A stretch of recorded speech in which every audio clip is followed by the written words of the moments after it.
suko na si Robin Padilla. Parang sumuko na si Robin Hood Padilla. Itong Blue Ribbon. Sa Blue Ribbon. Hmm? Alam naman natin na kung ang minorya ang pag-uusapan, yung mga senador ng minorya, siyam sila, siyam. Hmm? Ang gusto nila siyempre na mamuno ng Blue Ribbon ay si Rodante Marcoleta. Si Marcoleta, siyempre gusto nila. Yung mga DDS, tulak ng tulak sila, Marcoleta, Marcoleta. Sabi nga ni Greco Bileca, ang kailangan daw, i-dissolve na yung ICI, tapos Blue Ribbon na ang mag-imbestiga, at ang manguna daw sa investigasyon, ang chairman dapat ng Blue Ribbon, si Marcoleta. Kapag si Marcoleta na daw ang chairman ng Blue Ribbon, mababalik ang tiwala ng tao. Yun din yung mga inaano ng DDS, Pero, kung titingnan yung recent na statement ni Robin Hood Padilla, wala. Suko na si Padilla. Sabi ni Padilla, wala naman na kaming magagawa sa minorya Wala naman kami magagawa sa minorya. Kahit naman gustuhin namin si Marcoleta, wala naman wala kaming bilang. Ang magdidesisyon kung sino yung magiging Blue Ribbon Committee Chairman ay ang majority. Yung mayorya. Kami, sabi niya, wala kami. Yan, suko na. Tanggap na ni Marcoleta na wala nang mangyayaring rigudon, walang mangyayaring palitan ng liderato sa Senado, at dahil wala namang mangyayaring rigudon sa Senado, si Soto pa rin ang presidente, ang magdidikta, ang magdi-decide kung sino yung gagawing Blue Ribbon Committee Chairman ay majority, yung mayorya. Kaya sabi ni Padilla, wala namang kami magagawa na diyan, tanggap na namin yan. Sabi niya, ako mismo tanggap ko na yan Tanggap niya na daw yan. Sabi ni kaya si Padilla pagdating sa Blue Ribbon Committee Chairmanship, ayaw niya ng pag-usapan yan kasi sabi niya, wala naman na kami magagawa diyan. In short, suko na si Padilla. Kaya lang, ang problema naman kay Padilla, okay na sana yun natanggap niya na wala na silang magagawa. Kaya lang, may komentaryo pa siya May komentaryo pa siya na pinupuri niya si Lacson, magaling naman yan si Lacson, mabuti na yan si Lacson, na ang maging yan. Kasi ang standard na sagot niya ang standard na sagot dapat ng nasa minorya, okay ba kayo na si Lacson ang maging Blue Ribbon Committee Chairman? Ang sagot ni Cayetano dyan, simple lang. Hindi namin business sa minorya kung sino ang magiging Blue Ribbon Committee Chairman. Business yan ng mayorya. Bahala sila dyan. Sa amin, wala kaming sabi niya, wala kaming kialam dyan kung sino. Sa kanila yan sa mayorya. Ganon yung standard na sagot ng nasa majority dyan, ng nasa mayorya. Pero si Padilla, hindi. Si Robin Hood Padilla, todo puri kay Lacson. Sabi niya, mas magaling naman tong si Lacson. Mas magaling naman tong si Lacson. Sabi ni, ang sabi ni Padilla,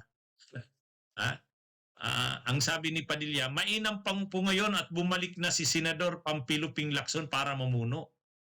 Magpasalamat na rin po tayo at siya ang muling tagapangulo ng komite ng Blue Ribbon mula sa majority bloc. Kesa po sa ibang mga senador na batid natin at lantaran ang kulay ng politika. Yan. Kaya lang siyempre, masakit yan kay Marcoleta. Masakit yan kay Marcoleta. Bakit pinupuri niya pa si Lacson? Ay matindi na nga ang away ng dalawa Hindi na nga kumbinsido si Marcoleta kay Lacson. Inamin na mismo yan ni Marcoleta na siya. Inamin ni Marcoleta na ito sabi sa Abante, kumalat na yan, inamin mismo yan, sabi ni Marcoleta. Ito yung news. Sabi dito, Marcoleta, aminadong nawala ng tiwala sa pamumuno ni Lacson.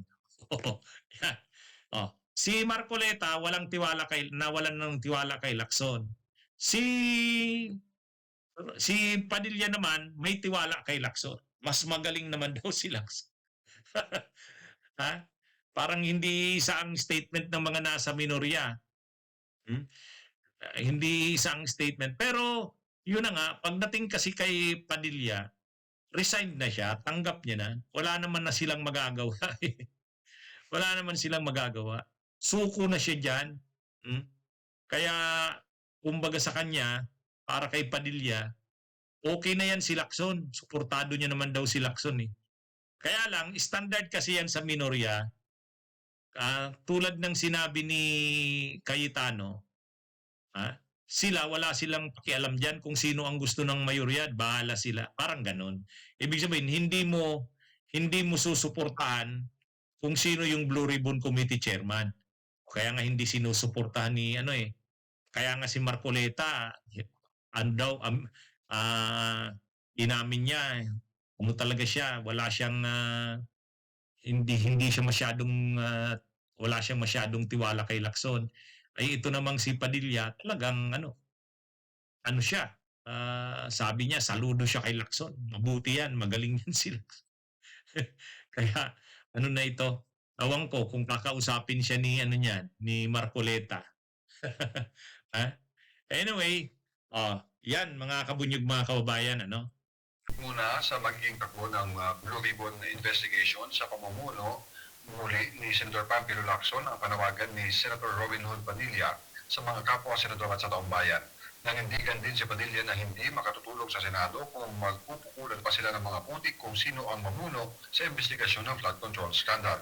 Bagamat mas nanaisin daw niya na si Senator Rodante Marcoleta ang mamuno sa Blue Ribbon, hindi niya mapipilit ang kagustuhan ito dahil wala sa kapangyarihan ng minorya sa Senado. Kaya magpasalamat na lang niya sila na si Lacson ang muling ilalagay kaysa sa ibang senador sa mayorya na halata umano na may kinikilingan at kulay sa politika. Sa Facebook page ni Padilla, giniit niya na naging red ribbon na raw ang komite na wala nang gustong mamuno dito.